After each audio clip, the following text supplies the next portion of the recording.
Shalom dan salam sejahtera bagi kita sekalian. Berjumpa kembali bersama Mr. Saksi Magdala. Kali ini Mr. ingin membagikan sebuah video yang Mr. dapatkan ya dari akun Mr. ya, yang lain ya. Mr. tidak bisa menyebutkan dari akun mana ya. Video ini menunjukkan ada 3 hal ya yang akan Mr. bagikan, yaitu sebuah kontroversi, pernyataan, ketidakjelasan, sekaligus kebingungan ya. 4 hal ini ditunjukkan tentunya kepada tetangga kita umat muslim ya, alias saudara-saudara kita muslim tentunya. Video tentang apa itu, Mister? Oke, baiklah. Untuk itu, mari kita saksikan videonya dulu.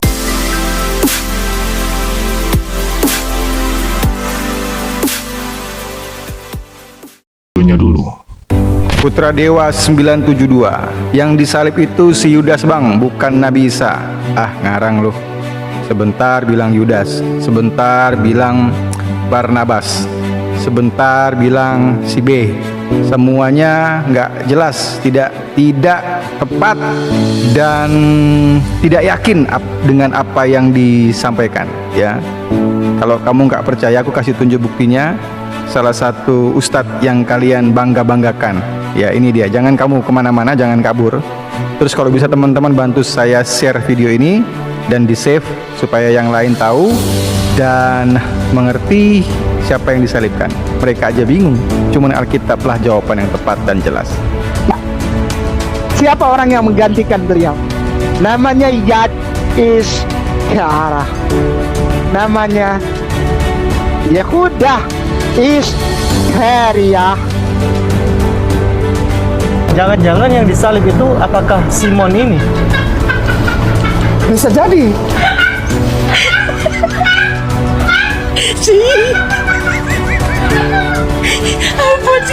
Sekarang jawab pertanyaan saya. Yang disalib Yudas apa Simon? Nanti ketambahan lagi itu Barabas. Nanti tambah lagi itu Barnabas. Aduh, bingung kalian kan? Jadi kalau kita lihat firman Tuhan, sekarang kita akan buktikan dari sisi firman Tuhan yang jelas dan tepat. Kita lihat sama-sama dalam Injil Yohanes 19 ayat yang ke-28. Sesudah itu, karena Yesus tahu bahwa segala sesuatu telah selesai. Yesus tahu, bukan tidak tahu, dia tahu bahwa segala sesuatu telah selesai. Berkatalah ia, supaya genaplah yang ditulis dalam kitab suci. Aku haus. Di situ ada suatu bekas penuh anggur asam. Maka mereka mencucukkan bunga karang yang telah dicelupkan ke dalam anggur asam pada sebatang hisop, lalu mengunjukkannya ke mulut Yesus.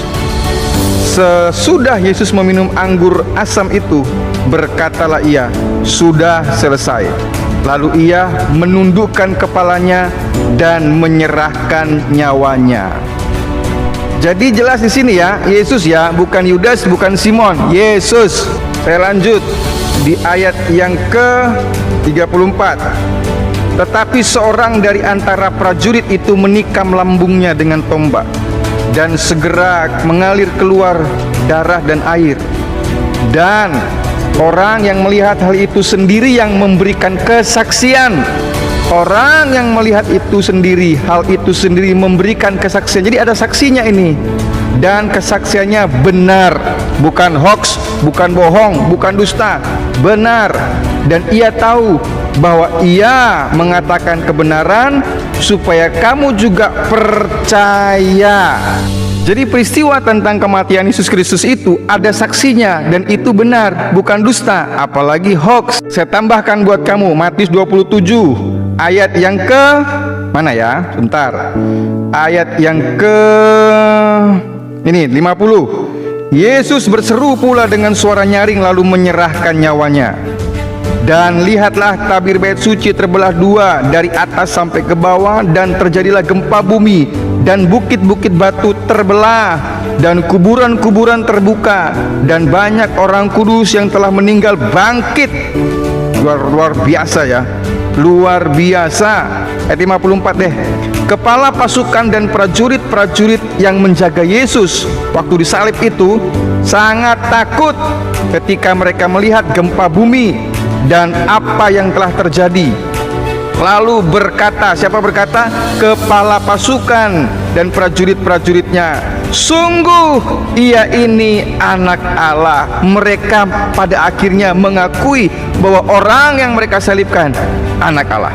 Jadi sekarang masih kamu percaya sama orang yang mengatakan bahwa yang disalibkan Yudas? Lihatlah mereka itu, ketika sebentar mengatakan Yudas, dalam tempo yang singkat mereka bisa berubah mengatakan yang lain, bukan Yudas. Oh, ada kemungkinan Simon dari Kirene. Bodoh. Jadi kalau mau cerdas, baca Alkitab. Kalau kamu tidak baca Alkitab, kamu akan jadi orang yang bodoh dan dibodoh-bodohi oleh orang lain. Jadi dengar kata Ustadz yang satu ini. Lawang iki sholat ora tahu, Jumatan ora makan, ngaji ora iso, kok dadak intervensi agama orang lain, kan goblok. Sebelumnya, bagi yang belum subscribe, silahkan subscribe. Bagi yang sudah, like, comment, and share. Dan jangan lupa tekan tombol loncengnya agar kalian bisa mendapatkan notifikasi dari channel ini. Terima kasih. Setelah kita menyimak video itu bersama, di sana jelas ya menunjukkan bahwa seorang apologet Kristen sedang membalas sebuah komentar dari saudara kita umat Muslim. Jadi di sana dipaparkan ya bahwa itu terjadi suatu kontroversi di pihak mereka. Kontroversi itu ada 3 hal, yaitu di situ sebuah pernyataan ya, ketidakjelasan dan kebingungan dari pihak mereka. Jadi di sana jelas ya, itu sudah dijelaskan secara gamblang oleh apologet kita. Tetapi bagi kita umat Kristen sangat bersyukur ya. Bagaimana tentang kontroversi itu tidak ada ya. Bagi mereka itu adalah suatu kontroversi tentang penyaliban Yesus Kristus. Apakah, siapakah, dan bagaimanakah ya tentang penyaliban itu?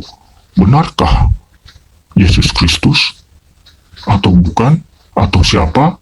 Ya itu memang bagi mereka itu sesungguhnya tidak jelas ya. Ya di situ sudah jelas dipaparkan ya, dari ustadz-ustadz mereka sendiri pun itu lain-lain ya pernyataannya. Ya teman-teman, sahabat-sahabat bisa lihat secara gamblang di situ ya. Yang terpenting adalah bagi kita umat Kristen itu jelas sekali ya, di dalam Alkitab ya terlalu banyak bukti-bukti, bahkan sejarah pun mencatat bahwa Yesus Kristus Tuhan kita itu pernah datang ke dunia menjadi manusia dan berkorban bagi kita untuk keselamatan kita dengan karyanya di atas kayu salib. Bagaimana ia juga mengalami kematian, tetapi tidak sampai di situ, ia pun bangkit pada hari ketiga. Setelah bangkit, puji Tuhan, ia kembali ke tahtanya di sorga.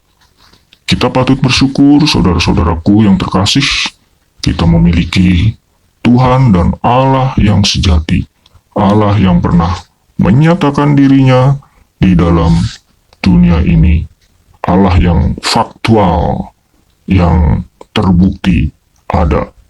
Haleluya.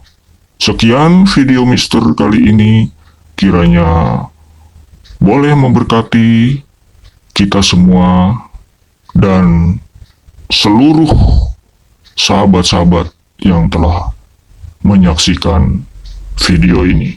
Tuhan Yesus memberkati.